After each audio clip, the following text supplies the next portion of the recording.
নমস্কার, আপনারা দেখছেন বিডিপি পাবলিক জোন। আজকের রাতের কিছু সংবাদ।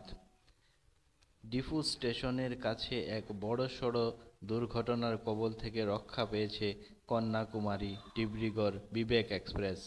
বৃহস্পতিবার বিকেলে ডিফু স্টেশনের পাশেই একটি ট্র্যাক্টরের সঙ্গে সংঘর্ষ ঘটে ২২৫০৩ কন্যাকুমারী বিবেক এক্সপ্রেসের।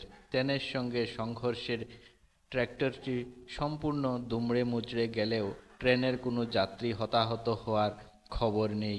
এমনকি ট্র্যাক্টরের চালকও অক্ষত অবস্থায় বেঁচে যান। জামিনের আবেদন খারিজ করে দেওয়া হলো চিন্ময় কৃষ্ণ দাসের।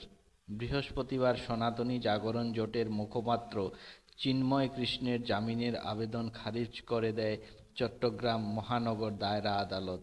এর আগেও জুন মাসের প্রথম দিকে চিন্ময় কৃষ্ণের জামিনের আবেদন খারিজ করে দিয়েছিল চট্টগ্রামের মেট্রোপলিটন ম্যাজিস্ট্রেটের আদালত।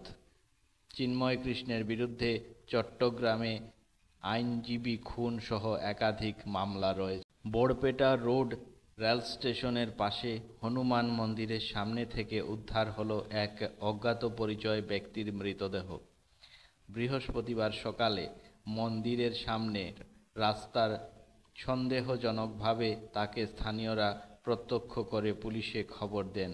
বরপেটা পুলিশ এসে ব্যক্তিকে উদ্ধার করে বরপেটা রোড প্রাথমিক স্বাস্থ্য কেন্দ্রে নিয়ে গেলে চিকিৎসকরা তাকে মৃত বলে ঘোষণা করেন।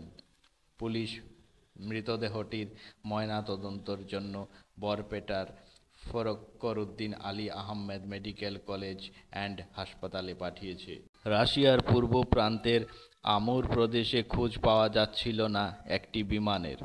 অবশেষে ওই বিমানের ধ্বংসাবশেষ পাওয়া গেল ওই প্রদেশেই। স্থানীয় সংবাদ মাধ্যমগুলির প্রতিবেদনে জানা গেছে, এটা বিমানের খোঁজে তল্লাশি অভিযানে নামা একটি হেলিকপ্টার থেকে বিমানটির পোড়া ধ্বংসাবশেষ দেখতে পাওয়া গিয়েছে বলে প্রতিবেদনে জানানো হয়েছে।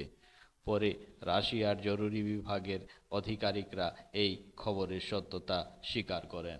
বাংলাদেশের প্রাক্তন প্রধান বিচারপতি এম খায়রুল হককে আটক করল ঢাকা পুলিশ।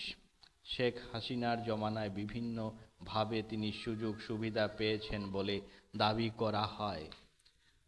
তার বেশ কিছু রায় নিয়ে রাজনৈতিক বিতর্কেরও রহস্য বাংলাদেশে। হাসিনার পতনের পর প্রকাশ্যে খুব বেশি দেখা যায়নি তাকে। সেই প্রাক্তন বিচারপতি খায়রুলকে এবার আটক করল ঢাকা পুলিশ। বৃহস্পতিবার সকালে ঢাকার ধানমন্ডির একটি বাড়ি থেকে তাকে পাকড়াও করেছে ঢাকা মহানগর পুলিশের গোয়েন্দা বিভাগ। খবর আজকের মতো এখানেই শেষ হলো।